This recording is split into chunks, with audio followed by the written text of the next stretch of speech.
Hola, ¿qué tal? ¿Cómo se encuentran? Yo espero que muy bien.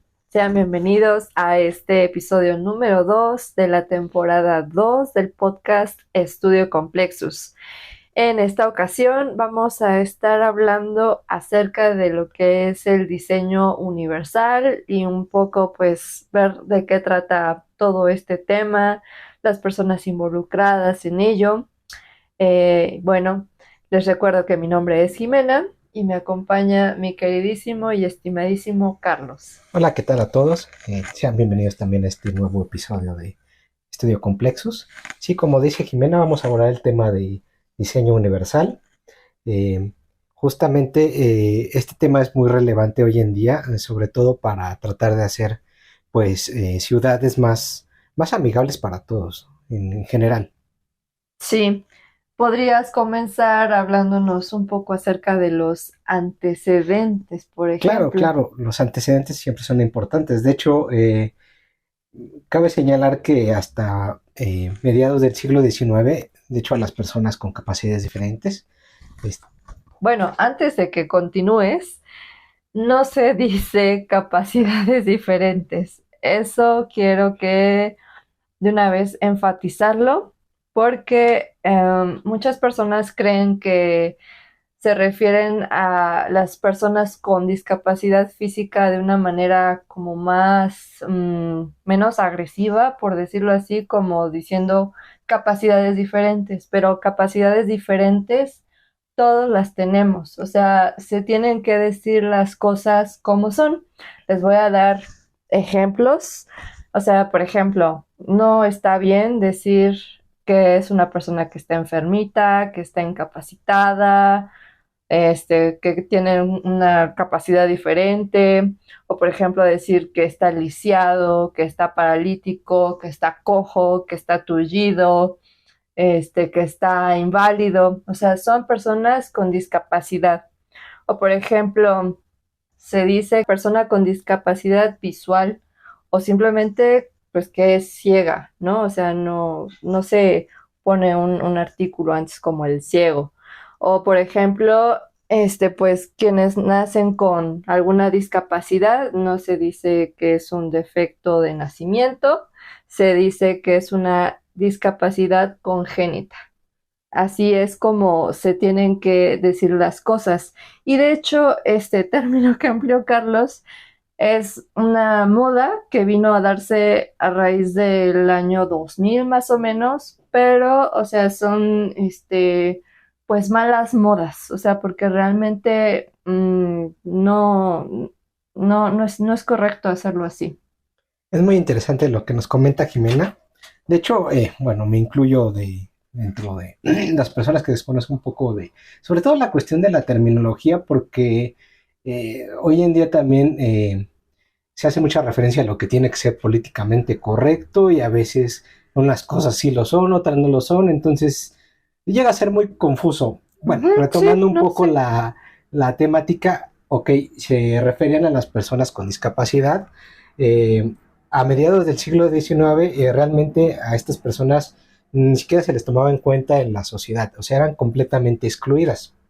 Eh, para fortuna, uno de los eventos como más catastróficos a nivel mundial vino a dar un cierto cambio en la perspectiva, que fue realmente después de las dos guerras mundiales. Este concepto vino a cambiar un poco porque justo empezaron a aparecer discapacitados, pero que eran personas, pues, a veces héroes de guerra o simplemente por haber pues, combatido, se empezaron a ver ciudades con muchas personas con discapacidad, entonces se dieron cuenta que estas personas pues realmente pues valían, ¿no? O sea, habían entregado pues, eh, parte de su vida también en aras de la libertad o lo que quieras. Eh, por esto se cambió un poco la perspectiva a darle un enfoque más médico y de rehabilitación. Bueno, pero también hace falta un poquito nada más ahondar en lo primero que estabas comentando, cuando las personas con discapacidad física eran completamente excluidas, eran pues solamente por pensamientos así de que pensaban que a lo mejor estaban embrujados, que estaban endemoniados o que eran personas que algún pecado habían cometido y que por eso tenían ese tipo de discapacidad. O sea, eran simplemente ideas que no estaban basadas en nada científico, eran más bien pues ideas de tipo religiosas, esotéricas hasta cierto punto. Sí, justamente todas estas ideas pues, también tendrían que ver mucho con la cuestión de la ignorancia, ¿no? Sí, de hecho, retomando pues la evolución de cómo ha ido cambiando esto, es importante señalar que pues, realmente ha sido también una lucha social que pues, ha iniciado desde los años 60 y 70. Pues, como ejemplo, podemos dar que en el año de 1974, en la reunión del grupo de expertos sobre diseño libre de barreras, celebrado en Nueva York, se establecen los primeros antecedentes sobre las necesidades de eliminar barreras físicas que dificulten que las personas con discapacidad puedan participar plenamente en la sociedad. Sí, de hecho, también a finales de los años 70, los suecos fueron quienes forjaron el concepto de una sociedad para todos. Esto hablando en términos de accesibilidad y permitiendo una filosofía que planteaba el problema y que, o sea, no era solamente derribar barreras, sino también diseñar para eliminar estas barreras y comenzar a hacer todo más accesible, ya sea en ámbitos de edificación, urbanismo, transporte, igualmente comunicación. Sí, de hecho, fue a partir de este momento que realmente se empezaron a integrar en diversos reglamentos, tanto de diseño y sobre todo reglamentos de construcción para las ciudades, para poder ir integrando, pues, que sean las ciudades más amigables en este sentido.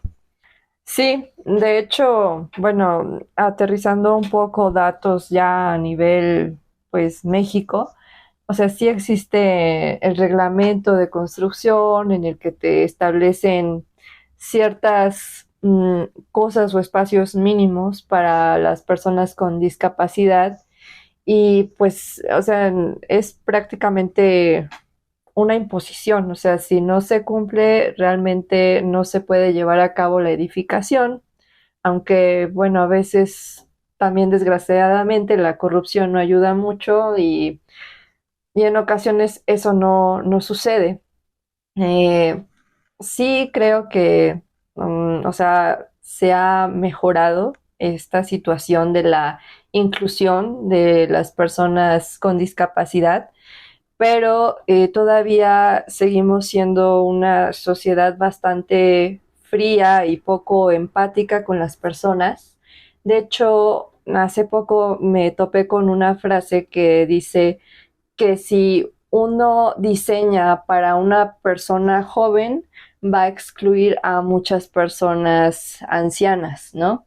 Y que si una persona diseña cualquier tipo de cosa para una persona anciana, eso va a ser un artefacto para todos. Y, o sea, no nos damos cuenta que pues todos en algún momento de nuestra vida vamos a padecer algún tipo de discapacidad, ya sea por el mismo paso del tiempo, o sea, nadie es permanentemente joven. Podemos, somos tan vulnerables que en algún momento nos podemos accidentar. Alguna enfermedad también nos puede limitar nuestras capacidades.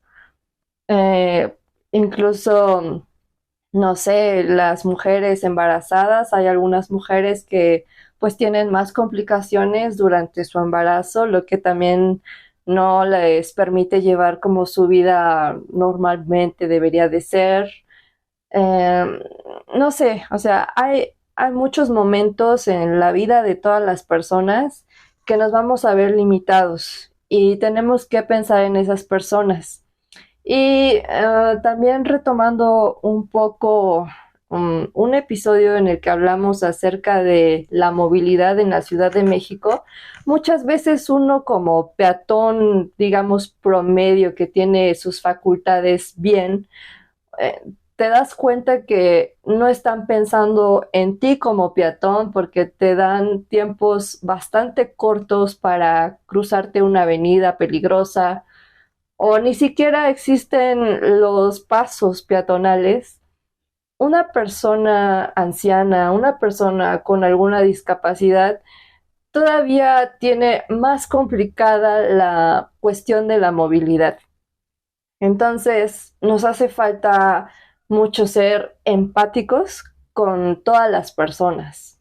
Sí, esta palabra que mencionas de empatía es realmente clave, porque de hecho no basta la cuestión de los lineamientos o justamente como llegaste a mencionar que pues sí existen lineamientos sobre todo en los reglamentos de construcción que ya consideran todo este tipo de detalles, pero muchas veces ni siquiera están bien ejecutados, o sea, cumplen con el reglamento, pero no están bien puestos, no están bien ejecutados, no están bien pensados para cómo debe de usarlos el usuario, ¿no?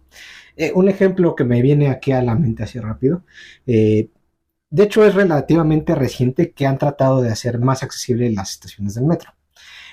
Recuerdo que particularmente en Tacubaya llegaron a poner una de estas sillas que bajan las escaleras, Ajá. ¿no?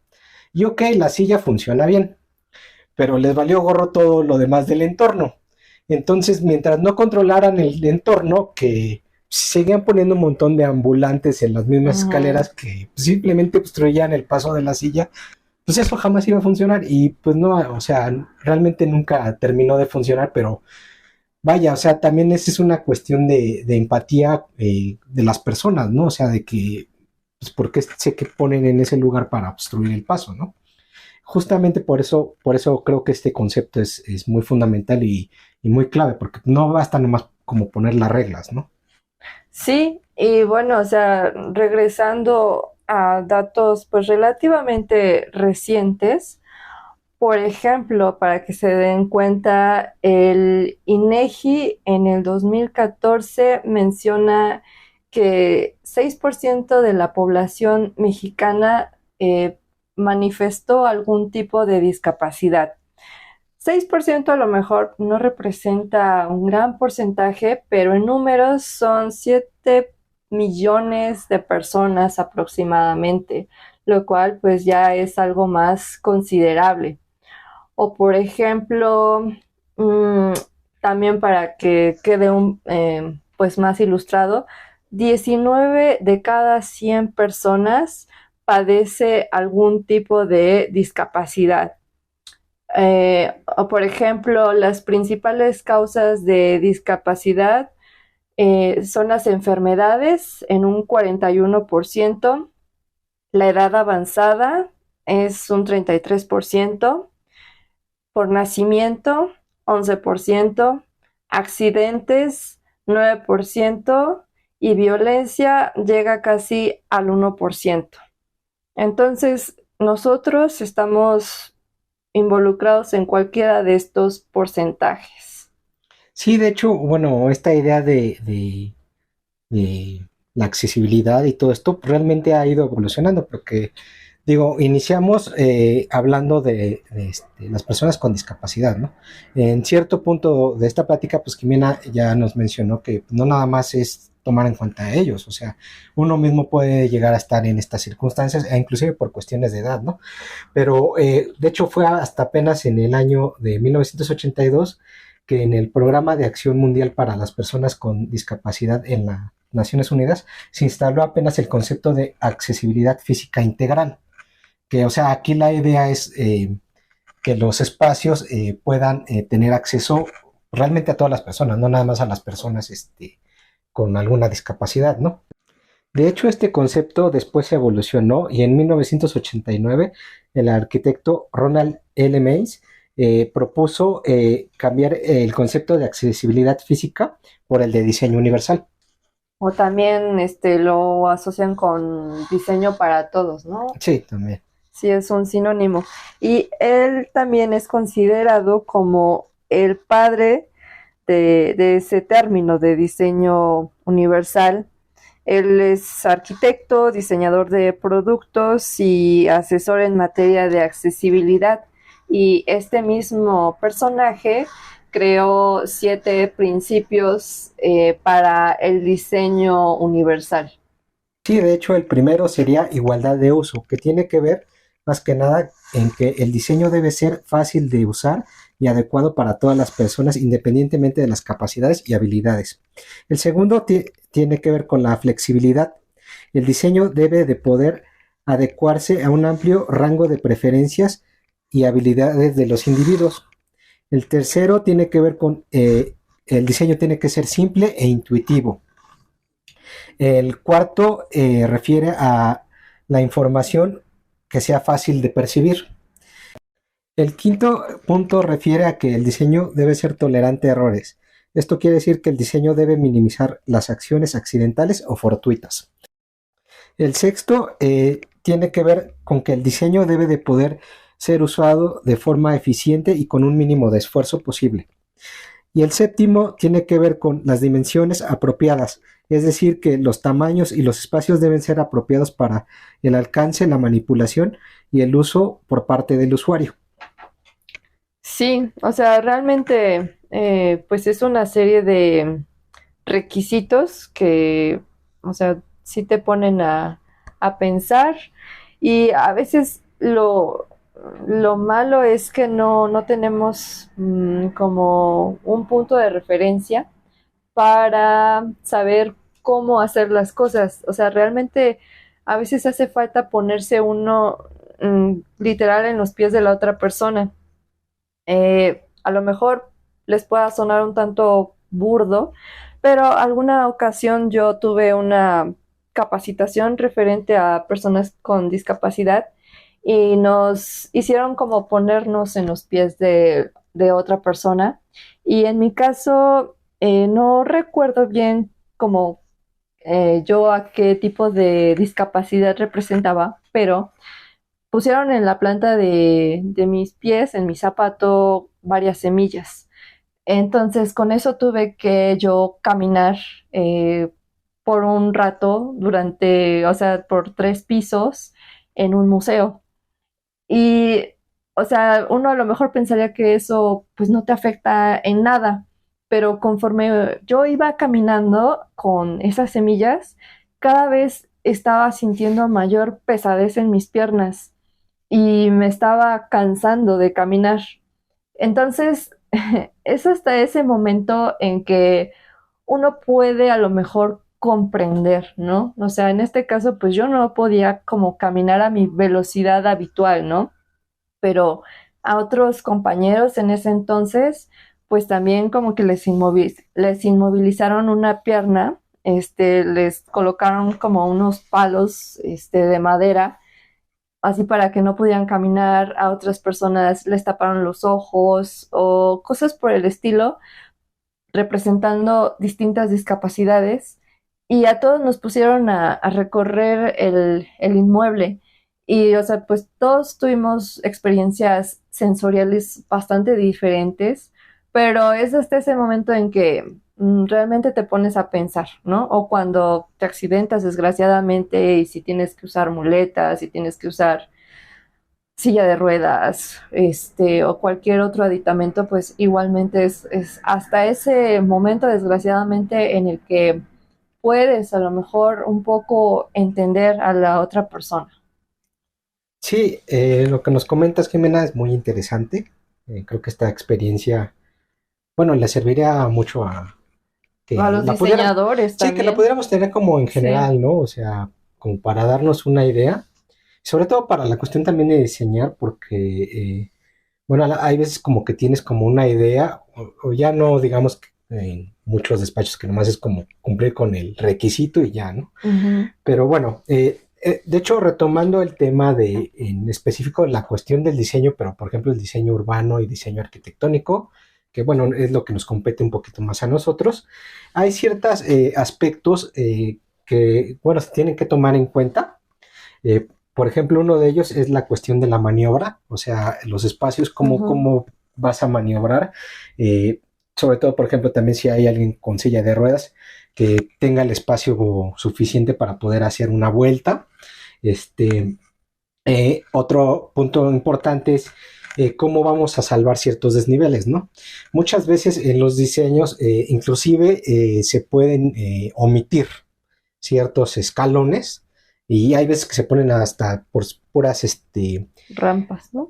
no, me refería a que ponen ciertos desniveles o escaleras más por cuestiones estéticas que ni siquiera son como necesarias, ¿no? Ujú, Pero sí, como dice Jimena, se pueden salvar estos desniveles utilizando rampas, pero también cabe señalar que pues, estas rampas tienen que estar bien proporcionadas, con un peralte adecuado y sobre todo se debe de pensar en, nos comentaban que se debe de pensar en los recorridos, ujú, o sea, hacer recorridos alternos, que tanto el recorrido principal como el recorrido alterno estén bien pensados en cuestión de diseño, en cuestión de estética, porque muchas veces llega a pasar que eh, los recorridos secundarios por donde mandan a las personas con discapacidad, eso ya les vale gorro, ¿eh? O sea, son lugares poco agradables, poco estéticos, poco pensados, muy diferentes a los accesos principales, que es por ujú. donde pasa la gran mayoría, que es